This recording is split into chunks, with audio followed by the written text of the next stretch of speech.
Donald Trump ने PM Modi के लिए सकारात्मक बयान दिए, जिसमें उन्होंने उन्हें अपना दोस्त और महान प्रधानमंत्री बताया। ट्रंप ने यह भी कहा कि भारत अमेरिका के संबंध बहुत खास हैं और वे हमेशा मोदी के दोस्त रहेंगे। ट्रंप ने यह साफ किया कि हालिया मतभेद जैसे रूस से तेल खरीद, टैरिफ विवाद रिश्तों की मजबूती को कम नहीं करते। ट्रंप का सकारात्मक बयान यह दर्शाता है कि व्यक्तिगत स्तर पर उनके मोदी से अच्छे रिश्ते हैं, भले ही नीति और व्यापार को लेकर असहमति हो। उन्होंने बार बार कहा, मैं हमेशा मोदी का दोस्त रहूंगा।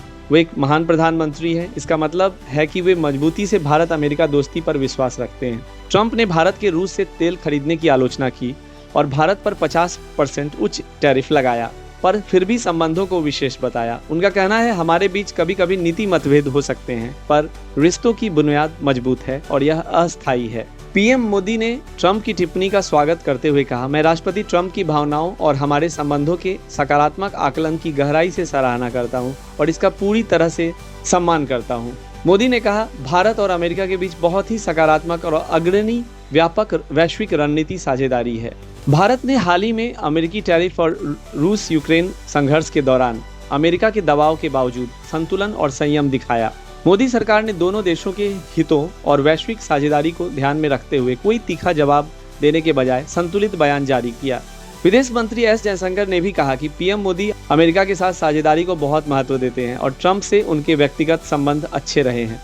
यह घटनाक्रम दिखाता है कि दोनों देशों के बीच कुछ नीतिगत मतभेदों के बावजूद व्यक्तिगत संबंध और रणनीतिक साझेदारी को प्राथमिकता दी जा रही है और विवादों में संयम संतुलन को बरकरार रखने की कोशिश हो रही है। पंजाब में हाल ही में आए बाढ़ के नुकसान का विस्तृत रिपोर्ट प्रधानमंत्री नरेंद्र मोदी को सौंपा जाएगा। केंद्रीय कृषि मंत्री शिवराज सिंह चौहान ने प्रभावित इलाकों का दौरा किया है। उन्होंने कहा है कि केंद्र और राज्य सरकारें मिलकर राहत और पुनर्वास कार्यों को प्राथमिकता देंगी। बाढ़ से प्रभावित किसानों और जरूरतमंदों को हर संभव मदद उपलब्ध कराई जाएगी। अगले हफ्ते विशेष बैठक में बाढ़ से निपटने की रणनीतियों पर चर्चा होगी। कोच्चि से अबू धाबी जाने वाली इंडिगो की फ्लाइट तकनीकी खराबी के कारण वापस कोच्चि लौटी। यात्रियों को पुनः व्यवस्था के तहत अन्य फ्लाइट्स उपलब्ध कराई गई। एयरलाइंस ने सफर करने वालों से असुविधा के लिए माफी मांगी है। तकनीकी जांच कर विमान को जल्द ही उड़ान के लिए तैयार किया जाएगा। दिल्ली में लगातार यमुना नदी के पानी का जलस्तर घट रहा है। ओल्ड रेलवे ब्रिज पर 206.43 मीटर दर्ज किया गया जलस्तर। दिल्ली के लाल किले परिसर में जैन समाज के धार्मिक कार्यक्रम के दौरान सोने, हीरे, रूबी और एमराल्ड से जड़ा करीब 1 करोड़ रुपए का बेशकीमती कलश चोरी हो गया। चोर ने धार्मिक कार्यक्रम की भीड़-भाड़ व वीआईपी स्वागत के समय का फायदा उठाया और कलश को मंच से गायब कर दिया। चोरी की घटना मंगलवार को दशलक्षण महापर्व जैन धार्मिक समारोह के दौरान 15 अगस्त पार्क लाल किला में हुई, जिसमें कई गणमान्य व्यक्ति शामिल थे। बिजनेसमैन सुधीर जैन रोज पूजा के लिए यह कलश लाते थे। इस कलश में करीब 760 ग्राम सोना और करीब 150 ग्राम हीरे, रूबी और एमराल्ड जड़े हुए थे। पुलिस के अनुसार संदिग्ध व्यक्ति धार्मिक वस्त्र पहनकर भीड़ में घुल मिल गया और काले रंग के बैग में कलश को लेकर निकल गया। सीसीटीवी में उसकी हरकतें भी कैद हुई हैं और पहचान हो चुकी है। जल्द गिरफ्तारी की संभावना है। यह घटना उस समय हुई जब लोकसभा अध्यक्ष ओम बिरला अतिथि के तौर पर कार्यक्रम में आए थे। वीआईपी एंट्री और स्वागत की व्यस्तता के बीच चोर ने घटना को अंजाम दे दिया। आयोजकों के अनुसार यही व्यक्ति पहले भी 3 मंदिरों में पुजारी बनकर ऐसी चोरी का प्रयास कर चुका है। उसके पुराने सीसीटीवी फुटेज पुलिस को दिए गए हैं।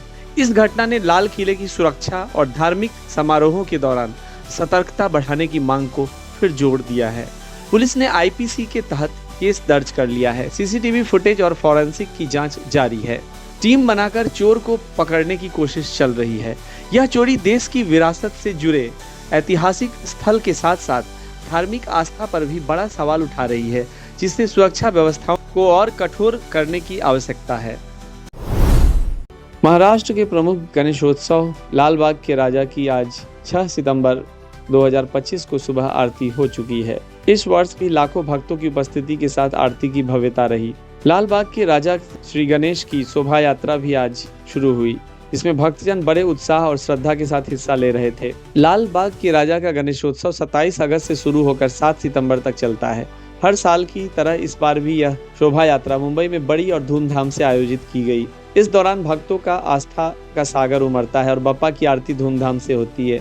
लाल बादशाह राजा की आरती की लाइव वीडियो और उत्सव का प्रसारण सोशल मीडिया और यूट्यूब पर भी किया जा रहा है, जिससे दूर दराज के श्रद्धालु भी इसका आनंद ले पा रहे हैं। लाल बादशाह राजा की नवरात्रि उत्सव में भक्तों का हजारों की संख्या में जमावड़ा देखने को मिल रहा है और आरती के बाद निकले शोभा यात्रा के चलते वातावरण भक्तिमय और उल्लासपूर्ण हो गया। शुभ और आनंदमय गणेशोत्सव की कामनाएं। चुनाव आयोग (ECI) ने सभी राज्यों के मुख्य चुनाव आयुक्तों की दिल्ली में बैठक बुलाई है, जो 10 सितंबर 2025 को होगी। इस बैठक में देश भर में विशेष गहन पुनरीक्षण (SIR) यानी स्पेशल इंटेंसिव रिवीजन प्रक्रिया को लेकर विस्तृत चर्चा होगी। बिहार में चल रही SIR प्रक्रिया को देखते हुए अब इसे पूरे देश में एक साथ लागू करने की योजना बनाई जा रही है। इस एक दिवसीय बैठक में मतदान सूची की स्थिति, संशोधन की व्यवस्था, दस्तावेजी मानदंड और मतदान केंद्रों की युक्तिकरण जैसे महत्वपूर्ण मुद्दों पर संवाद होगा। जहां एक तरफ दूसरे वाहन निर्माताओं ने GST के नए स्लैब के लागू होने की तारीख यानी 22 सितंबर से अपने कारों की कीमत में कटौती की घोषणा की है, वहीं महिंद्रा ने अपने वाहनों पर आज से ही तत्काल छूट का ऐलान किया है। GST स्लैब स्ट्रक्चर में हुए बदलाव के रुझान आने शुरू हो गए हैं। बीते कल देर शाम टाटा मोटर्स ने अपने कारों की कीमतों में कटौती का ऐलान किया। आज प्रमुख SUV निर्माता कंपनी महिंद्रा एक कदम और आगे बढ़ते हुए GST डेडलाइन 22 सितंबर से पहले ही कारों की कीमत में 1.56 लाख रुपए की कटौती का ऐलान किया है। अफगानिस्तान में लगातार भूकंप के शक्तिशाली झटके आ रहे हैं। पिछले 12 घंटे में कई बार भूकंप के झटके महसूस किए गए। अब तक लाखों लोगों की जाने जाने और व्यापक तबाही की खबरें आई हैं। राहत कार्य तीव्र गति से चलाए जा रहे हैं। अंतर्राष्ट्रीय समुदाय ने मदद का प्रस्ताव रखा है। स्थानीय प्रशासन संकट के प्रबंधन में जुटा हुआ है। बॉलीवुड फिल्म बागी 4 का बॉक्स ऑफिस का पहला दिन खासा निराशाजनक रहा।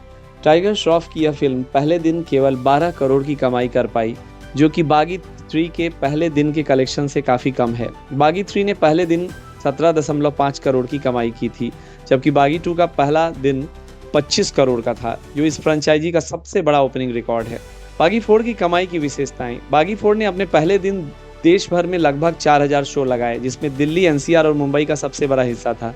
रुक रुक कर दर्शक पहुंचे और पूरी तरह थिएटर भर नहीं पाए। कुल औसत दर्शक संख्या लगभग 28.32% रही। सुबह और दोपहर की शोज में दर्शकों की संख्या 22% के करीब थी, जबकि शाम और रात की शोज में करीब 27 से 37% दर्शक गए।